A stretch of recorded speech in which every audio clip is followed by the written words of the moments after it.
Hello friends, this is Jasu Bakuhatsu. Welcome back to Let's Play Rocket Knight Adventures. I like how there's like a little, there's always a reason for Sparkster to be doing the rocket pack thing between each rocket pack segment. It's like in the first stage he got that little power up to let him do the extended rocket pack thing. Here he got shot out of a ship's cannon to justify this next little rocket section on the approach to, what is this? I guess the Devotindos capital?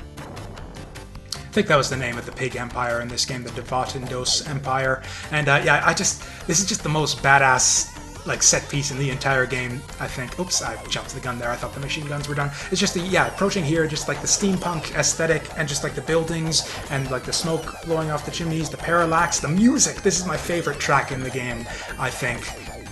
And it's just apart from that, just you got like the missiles and the bullets all flying at you. It's just an amazing set piece. It's got probably the most adrenaline-packed sequence of the entire game. I just love this. It's just like the energy and just the pure awesomeness of this scene encapsulates, I think, everything that I love about Rocket Knight Adventures. A lot of that was, or you know what, I'll get into the sequels when I Let's Play the sequels, which I'm sure I'll be doing. Here we've got another little Gradius reference here.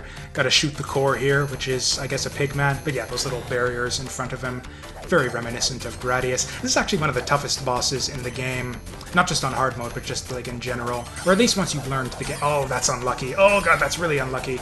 Okay, when you've only got like the single space gap between those lasers, those are really, really difficult to get through. You've got to have very precise shit, and that's what makes this guy so difficult.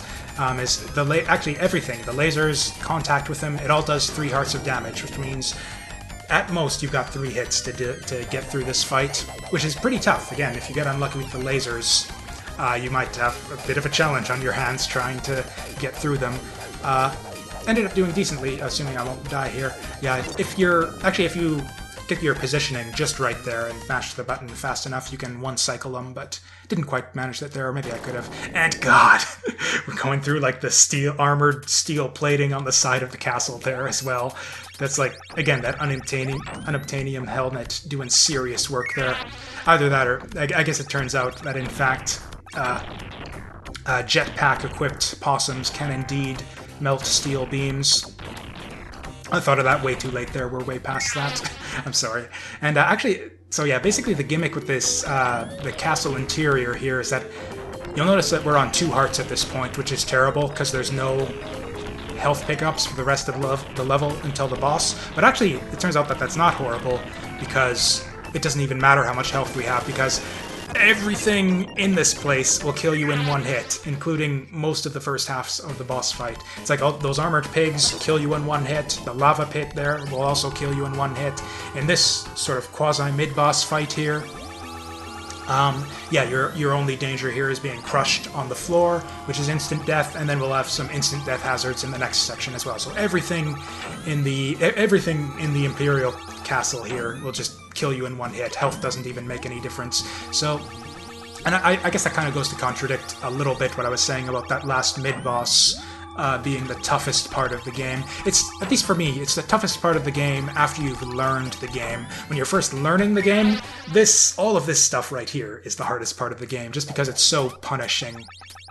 Because like I'm doing really well now, because I know where all the 1-ups are, and I'm not dying at all, so I've got like a big stock of like 11 extra lives. I'm doing just fine at this point. I could afford to die like 6 or 7 times getting through here. When you're first learning the game, yeah, this whole castle here is a bitch and a half to get through, because you probably won't have 11 lives left. You might be lucky to have like 2 or 3, and yeah, everything in here is going to kill you in 1 hit. So until you learn how to deal with everything in here, sort of learn all the right places to use your rocket pack. Actually, this is another kind of really boring set piece, so I'll, yeah, really self-explanatory. But, and yeah, again, this game throws so much stuff at you and changes things up so constantly. I have not even had an opportunity at this point to just sit back and comment on like the actual game as a whole. So, yeah, I think what and now I did that little preamble there, and I forget what I was going to talk about. I guess one thing I could. Oh yeah, so that's kind of, I think, why I kind of, this game has kind of lessened in my estimation over the years, just because I can kind of see it from a fresh perspective in that this would probably be a pretty irritating game to learn, just because, yeah, the instant death hazards, the way that the rocket attack kind of screw you over if you don't use it correctly and don't know exactly, you don't know exactly where to rocket attack, where to... Basically, learning the game can be really, really difficult, is basically what I'm getting at. And it doesn't really become, like, super fun and rewarding until you learn the game really well. You kind of experimented and learned the best ways to exploit the rocket attack and basically the best strategies for all the bosses. And that's all fun to figure out, but the early parts of learning the game can be a bit frustrating. And yeah, I got switched over to general commentary mode and completely blew past that little intro section here. This is actually pretty tricky coming into this fight with only one hit left, because indeed I will die in one hit if this guy managed to get a hit in on me. Oh, that was close. I thought it was done there. And yeah, here we've got just another set piece, which is actually kind of a staple of the series, it turns out. The giant robot fight ended up being a thing in I guess all of the game's sequels up to the most recent one. I was really disappointed that the newest Rocket Knight game didn't include a giant robot battle. Getting a little bit unnecessarily risky there, but yeah. And honestly, I still think that the first game has the best giant robot fight. It's just, I don't know, the simplest, but also kind of the most fair and the most exciting, and we're at the end of the level, so... Oh, next level's cool too. I hope you'll join me for that one as well. Don't miss it, and I'll see you then.